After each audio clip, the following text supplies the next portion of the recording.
और ऐसी स्थिति में यह हुआ कि इस्लामिक देश समृद्ध इस्लामिक देश जो थे वो ईसाई देशों की तुलना में पिछड़ते गए। ईसाई देशों ने अब अपने प्रसार के लिए मिशनरीज को अपनाया और पूरी दुनिया में अपने आप को फैलाया, लेकिन इस्लाम पैसों के अभाव में, आधुनिकता के अभाव में ऐसा नहीं कर सका। ऐसी स्थिति में ईसाइयत इस्लाम से आगे निकल गई। इस वर्चस्व की लड़ाई में हारने की जो पीड़ा है वही इस्लाम को आतंकवाद की ओर ले गई। ऐसी एक व्याख्या की गई कि in the crisis of civilization, conflict of civilization, इस्लाम हार गया। जब वो पैसों से प्रसार नहीं कर पाया तो उसने तलवार उठा ली। और ये पहला विशिष्ट कारण बताया जाता है इस्लाम के आतंक से जुड़ने का। आप इससे सहमत असहमत हो सकते हैं।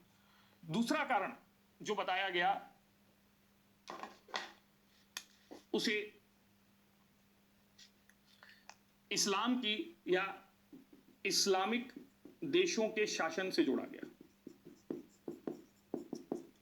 यह कहा गया कि डेमोक्रेटिक देशों में आतंकवाद कम होता है क्योंकि सबके अधिकार होते हैं, लेकिन ऑटोक्रेटिक देशों में आतंकवाद की स्थितियां ज्यादा होती हैं क्योंकि तानाशाह का शोषण उत्पीड़न होता है। आप देखें दुनिया में जितने इस्लामिक राष्ट्र हैं वो कभी ना कभी कहीं ना कहीं जो है सैन्य तानाशाही से या धार्मिक तानाशाही से ग्रसित रहे हैं, चाहे वो सद्दाम हुसैन की हो, चाहे वो गद्दाफी की हो, चाहे वो मुर्सी की हो, चाहे अभी अल बशर की हो। तो जब इस्लामिक देशों का शासन तानाशाही शासन होता है तो वहां आतंकवाद की संभावनाएं बढ़ जाती हैं। और इसलिए हमने देखा कि अफगानिस्तान जैसे देश, पाकिस्तान जैसे देश जो हैं, इराक जैसे देशों में आतंकवाद की पनाहगाह देखी गई। तीसरी बात यह कही जाती है कि इस्लामिक देश असफल देश बनकर उभरे, फेल्ड स्टेट। अब असफल देश क्या होता है समझिए। असफल देश उसे कहा जाता है जहां लॉ एंड ऑर्डर ना हो, जहां डेवलपमेंट ना हो, जहां जनता को कानून का डर ना हो। ये वो देश हैं जहां पर आंख के बदले आंख के कानून होते हैं, जहां खुलेआम हथियार बिकते हैं। तो ये कहा जाता है ये फेल्ड स्टेट, पाकिस्तान, अफगानिस्तान जैसे देश, सीरिया जैसे देश आतंकवाद की नर्सरी बन गए हैं, जहां आतंकवाद की नई पौध तैयार होती है। और इसलिए भी ये कहा जाता है कि इस्लामिक देशों में आतंकवाद दूसरे धर्मों की तुलना में या इस्लाम में आतंकवाद ज्यादा हो गया। चौथा कारण जो माना जाता है इस्लामिक आतंक के जुड़ाव का या इस्लाम और आतंक के जुड़ाव का, वो माना जाता है अमेरिका की नीतियां। ये कहा जाता है कि अमेरिका ने इस्लामिक देशों में ऐसी नीतियां अपनाई जो एक एक करके आतंकवाद का कारण बनी। चाहे वो शीत युद्ध के दौरान तालिबान या अलकायदा को बनाना हो, बाद में यही संगठन अमेरिका का नुकसान करते हैं। चाहे आतंकियों को पैसा देने के लिए ड्रग के कारोबार को फैलाना हो, सीआईए प्रेरित ड्रग ट्रैफिकिंग बताई जाती है। या फिर तीसरे लेवल पर हम बात करें तो अमेरिका की कल हमने बात की थी युद्ध कूट, जो आपकी क्या कहेंगे तेल कूटनीति है, या फिर अमेरिका की पुनर्निर्माण कूटनीति है, रिकंस्ट्रक्शन डिप्लोमेसी है, अमेरिका की वेपन डिप्लोमेसी है। ये सारे कारण भी आतंकवाद को जन्म देते हैं। कुल मिलाकर अमेरिका ने अपने हितों के लिए मुस्लिम देशों के ऊपर अत्याचार किए, मुस्लिम देशों के शासन में हस्तक्षेप किया, और इसलिए इस्लामिक देशों में अमेरिका के प्रति एक दुराभाव है। और उस दुराभाव के केंद्र में अब इजराइल भी है, जिसका समर्थन करके अमेरिका इस्लामिक देशों के या इस्लामिक आतंकियों के केंद्र में है। और इसलिए वो कहते हैं कि हमारा पहला दुश्मन अमेरिका और इजराइल है। फिलिस्तीन का मुद्दा इस्लामिक आतंकवाद के केंद्र में माना जाता है। दुनिया में सबसे ज्यादा आतंकी संगठन यदि बने हैं तो फिलिस्तीन की आजादी के लिए बने हैं। ये माना जाता है कि दुनिया के कहीं भी किसी भी स्थान के मुसलमान से पूछ लिया जाए दुनिया में मुसलमानों पर कहां एब्सोल्यूट टॉर्चर, अत्याचार हुआ है, तो वो कहेंगे फिलिस्तीन में। सिंपल कहानी वो इस ढंग से कहेंगे कि फिलिस्तीन में किसी ने आकर पनाह मांगी और घर से निकलकर किसी ने कहा कि अच्छा ठीक है आंगन में रह लो। थोड़े दिन बाद हुआ ये कि जो घर का मालिक था वो आंगन में था और जो आंगन में था वो घर में रह रहा है, और ज्यादातर फिलिस्तीन पर, जेरूसलम पर, अपने क्षेत्र पर कब्जा कर रहा है। जिसने पनाह मांगी वो यहूदी थे जिन्होंने इजराइल बनाया, और फिलिस्तीन देश आज दुनिया के नक्शे में ही दिखाई नहीं देता। ये फिलिस्तीन की पीड़ा इस्लामिक देशों को आतंक से जोड़ती है, ऐसा कहा जाता है। तो जब ये सामान्य और विशिष्ट कारण एक साथ मिल जाते हैं तो इस्लामिक आतंक पैदा होता है। और ये इस्लामिक आतंक दुनिया में कितना मुखर है, ये मैं कुछ इस्लामिक आतंकी संगठनों के माध्यम से आपको बताने की कोशिश करता हूं। तो यदि हम दुनिया में इस्लामिक आतंकी संगठनों के नाम देखें, उनका स्थान देखें, तो एक कोशिश करते हैं वर्ल्ड मैप के माध्यम से आपको ये सब दिखाने की, समझाने की।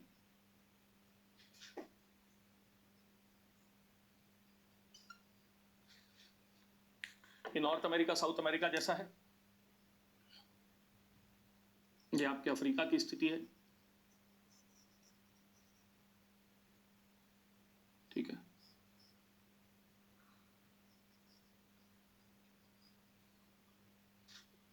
ये आपका जापान है, ये फिलीपीन है, यहां पर आपका ऑस्ट्रेलिया आ जाएगा, ये आपके इंडोनेशियन आइलैंड आ जाएंगे। अब देखिए दुनिया के जो बड़े आतंकी संगठन हैं जिनके नाम आप जानते हैं, ठीक है, तो इस हिस्से में मिलता है, मैं बताते जा रहा हूं, टी का मतलब है तालिबान, ठीक है, ये टी हो गया, ठीक, ये AQ अल-कायदा, ठीक है, यहीं पर IS इस्लामिक स्टेट, सबसे ज्यादा आतंकी संगठन यहीं पर दिखते हैं, ठीक है। इसी स्थान पर जहां पर हमने तालिबान, अल-कायदा, इस्लामिक स्टेट बताया है, इसी के आसपास आपको लेबनान में यहां पर, ठीक, हिजबुल्लाह, और इसी एच से आ जाएगा हमास, ठीक। तो हिजबुल्लाह लेबनान में है, हमास कहां पर है, फिलिस्तीन में है, ठीक। फिर इससे आगे यदि हम बात करें तो ये वाला जो इलाका है कश्मीर वाला, के लगा दिया मैंने, तो कश्मीर के आतंकी संगठन, ये सब इस्लामिक आतंकी संगठन है, लश्कर ए तैयबा, जैश ए मोहम्मद, हिजबुल मुजाहिदीन, इंडियन मुजाहिदीन, लश्कर ए तैयबा, जैश ए मोहम्मद, हिजबुल मुजाहिदीन, ठीक है ना। फिर इसके अलावा यहाँ पर रोहिंग्यास का एक आतंकी संगठन है, रोहिंग्या अल मुस्लिमीन करके, वो इस्लामिक आतंक से जुड़ा हुआ है। ये जो इंडोनेशिया का हिस्सा है, ये चाहे फिलीपीन का हिस्सा है, ये सब IS से प्रभावित हिस्सा है, ठीक। इसके बाद यहां पर हम हॉर्न ऑफ अफ्रीका की बात करें, ये वाला AS लिख रहा हूं मैं, अल शबाब, ये एक संगठन है, ठीक, इथोपिया में बेस्ड है, ठीक है, इसको याद रखिएगा। हिजबुल्लाह हमने कहा लेबनान में है, ठीक है, हमास फिलिस्तीन में है, ठीक है। इसके अलावा हक्कानी नेटवर्क, एक नाम सुना होगा, वजीरिस्तान एरिया है यहां पर, तो यहां एक हक्कानी नेटवर्क नाम का संगठन है, ये वजीरिस्तान क्षेत्र में दिखता है। दुनिया का सबसे कुख्यात संगठन यहां दिखता है आपको नाइजीरिया में, और संगठन का नाम है BH, बोको हरम। क्या नाम है? बोको हरम। तो बोको हरम एक संगठन है, ठीक है, ये अपने आप में बहुत कट्टर संगठन के तौर पर दिखाई देता है, तो बोको हरम की चर्चा हो सकती है, ठीक है। अब हम एक एक करके यदि इनमें से कुछ प्रमुख संगठनों के बारे में चर्चा करने की कोशिश करेंगे, तो तालिबान निश्चित तौर पर अरेबियन, ठीक है ना। तो तालिबान का पर्शियन लैंग्वेज में मतलब होता है स्टूडेंट। तालिबान का मतलब क्या होता है? स्टूडेंट होता है। ये इस्लामिक फंडामेंटल ग्रुप है, यानी मुस्लिम कट्टरपंथी समूह है जो अफगानिस्तान में शरिया शासन को लाना चाहता है। शरिया मतलब शरीयत का कानून, शरीयत का कानून मतलब मूल कुरान, और मूल कुरान का मतलब इनका कुरान की मौलानाओं द्वारा व्याख्या से होता है। तो ये शरिया लॉ को लागू करना चाहता है, ठीक। ये मुल्लाओं द्वारा उल्लेखित लॉ होता है। इनफैक्ट इसका एक नेता भी होगा जिसके बारे में सबसे कम जानकारी मिलती है, एक आंख वाला मुल्ला उमर, जिसने शासन किया था अफगानिस्तान पर।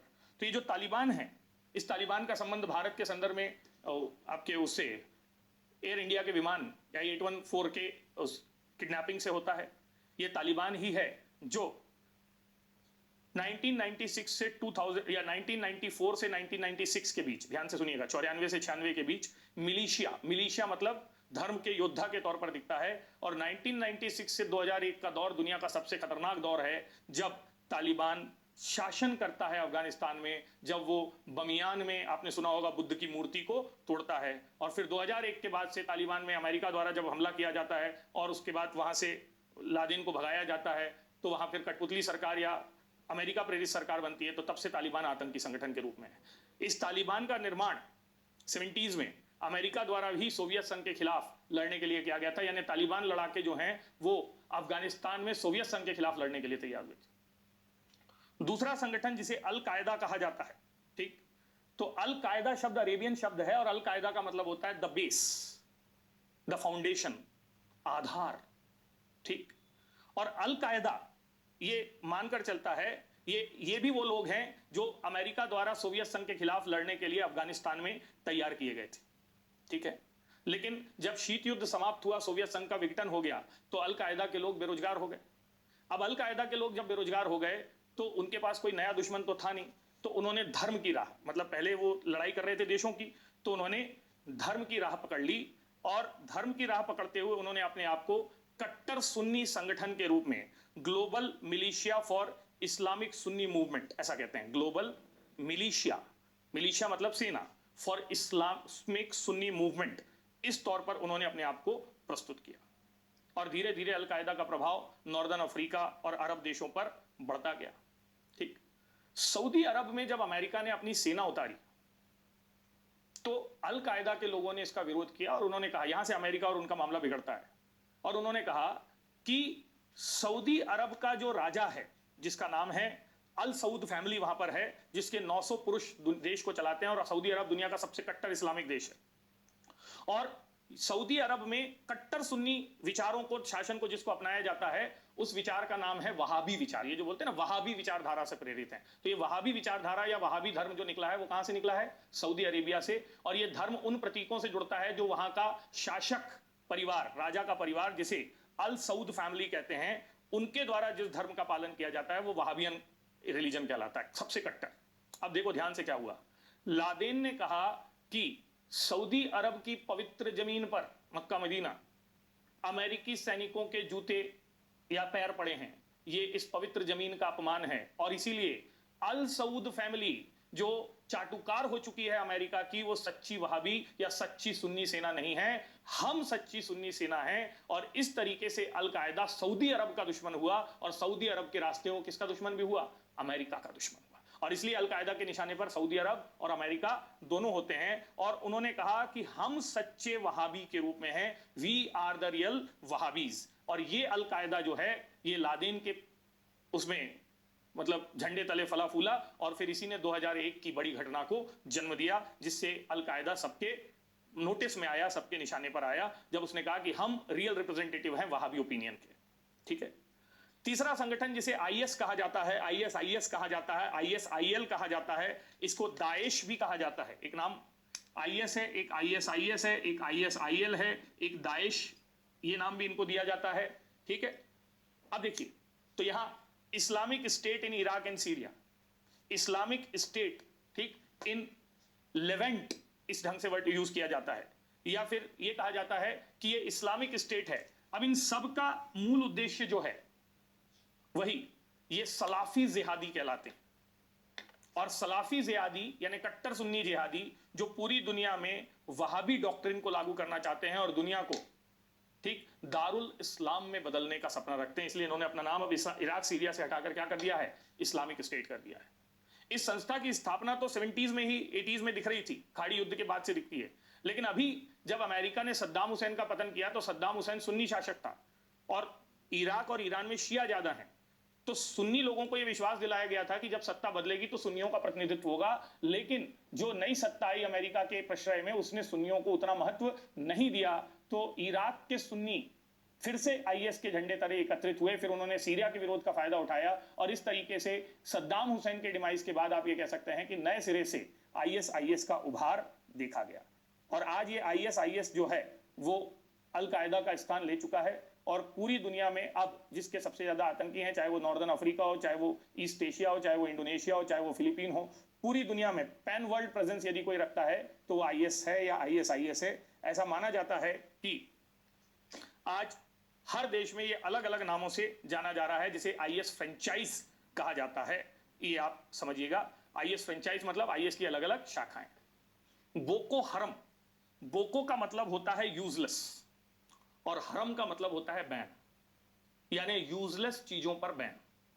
बोको हरम कहता है, मैं फिर से कह रहा हूं, बोको मतलब यूजलेस और हरम मतलब बैन, यानी इसका नाम कहता है यूजलेस चीजों पर बैन, और यूजलेस चीज के रूप में बताता है वेस्टर्न एजुकेशन को। और ये कहता है कि नाइजीरिया में पश्चिमी धर्मनिरपेक्ष शिक्षा जो कि यूजलेस है वो बैन की जाती है। पश्चिमी धर्मनिरपेक्ष शिक्षा जो कि यूजलेस है वो क्या की जाती है? बैन की जाती है, प्रतिबंधित की जाती है। और यदि कोई इस शिक्षा को पाते नजर आया तो हम उसको मार देंगे। और इसीलिए नाइजीरिया में जो चलेगी वो कौन सी शिक्षा होगी? मदरसा शिक्षा होगी, कट्टर इस्लामिक शिक्षा होगी। और इसलिए नाइजीरिया का बोको हरम जो इस्लामिक संगठन है, नाइजीरिया के ईसाइयों पर, दक्षिणी नाइजीरिया के जो हैं उन पर आतंकी हमले करता है। और ये जाना जाता है इसके द्वारा महिलाओं के अपहरण के लिए। ठीक है, ये महिलाओं के अपहरण के लिए जाना जाता है। चिबोक, ठीक है, नाम की जगह पर 300 से ज्यादा लड़कियों को किडनैप करके इन्होंने जबरदस्ती इनकी बोको हरम के आतंकियों से शादी करवाई थी, जिसके लिए जाना जाता है। इसके अलावा बोको हरम, ठीक, ये कहा जाता है कि ये पुरुषों और महिलाओं को कट्टर इस्लामिक परंपराओं से बांधने के लिए उनके गुप्तांगों को सिल भी देते हैं। इस लेवल तक दुर्दांत बोको हरम को माना जाता है, ठीक है।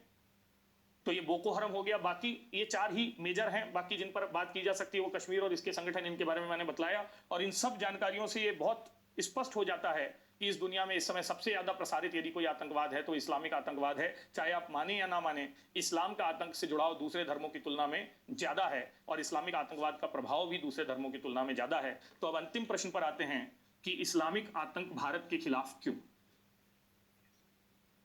इस्लामिक आतंक भारत के खिलाफ क्यों है? यदि ये प्रश्न उठ रहा है तो इसके 2 हिस्से बनने चाहिए कि इस्लामिक इस टेरर अगेंस्ट इंडिया नहीं होना चाहिए, हो सकता है। इस्लामिक टेरर भारत के खिलाफ नहीं होना चाहिए क्योंकि इंडोनेशिया के बाद सबसे ज्यादा मुस्लिम इंडिया में रहते हैं, यानी भारत दुनिया का 2nd लार्जेस्ट मुस्लिम पॉपुलेटेड नेशन। तो इस्लामिक आतंक अपने ही लोगों के खिलाफ कैसे हो सकता है जब भारत में सबसे ज्यादा मुसलमान रहते हैं इंडोनेशिया के बाद, और थोड़े दिन बाद इंडोनेशिया से भी आगे निकल जाएंगे हम, तो फिर ये कैसे हो सकता है? दूसरी बात ये कही जाती है कि भारत में सेकुलर नेशन है तो मुस्लिमों के फंडामेंटल राइट्स को प्रोटेक्ट किया गया।